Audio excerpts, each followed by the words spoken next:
New study finds that most of us won't live to see true gender equality worldwide because that milestone is almost a century away. Those discouraging findings come in the World Economic Forum's annual Global Gender Gap Report. Now, it analysed 153 countries on economic participation, as well as educational attainment, health and survival, as well as political empowerment. The report ranks Iceland, Norway, Finland and Sweden as the most equal countries, while Syria, Pakistan, Iraq and Yemen are the least equal. Let's go to Hayley Swenson on our Washington Bureau for more on this. She's editorial and innovation manager for the Better Life Lab at the New American Foundation. Hayley, thanks very much for being on the show. Sure. Explain to us why, we won't see gender parity in the next, 100 years. Great, thanks for having me. I think that the key findings here point to two major areas that the world is lagging behind on in serious ways. Two areas where they're doing better are in health and education. We're moving toward parity there at a pretty good pace. The areas that are most troubling are political representation and economic empowerment. And the report does a good job of breaking down where that is the case. Some of the factors are men's continued sort of lagging behind at home. In no country are men and women doing the same amount of unpaid work outside of their regular day jobs. That's definitely being felt here. But also just basic political empowerment of people for women, especially around the world, to feel like what they do can make a difference and that they can have some influence on what's going on around them.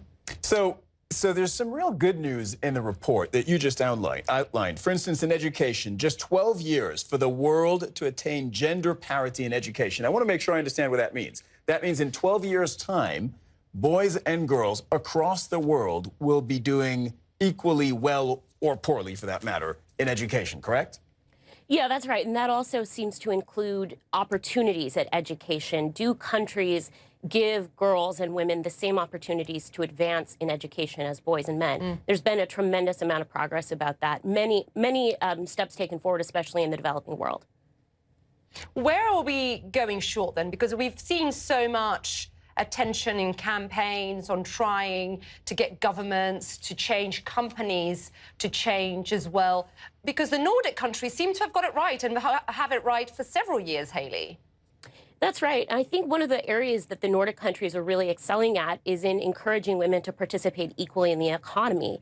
And the WEF report suggests there's a link between seeing women represented at the highest levels of government and actually advancing economically, being active in the labor force, and having that economic empowerment that's so important to women's safety and well-being.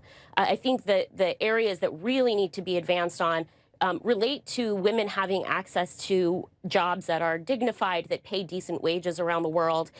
It's increasingly easy for women to find some access to paid work. It's the quality of those jobs around the world that really suffers for women. Yeah, I think helping women at home, be it on maternity leave or childcare, all that is crucial to getting more women back to work and in very positions of power and in business as well. Hayley Swenson, appreciate you coming to the show. Thanks very much. Thank you. Fascinating. And I'll add this one thing, because in education, just 12 years to attain gender parity across the world. But in politics, almost a century to attain parity. Why is politics doing so much worse than education? Yeah, people will be thinking, well, I've got a prime minister who's female. The head of the World Bank is female. Well, that isn't enough. Just because you across see it the world, we're not it's there. not enough. Still to come right here on the show, social media has dominated the culture of this decade.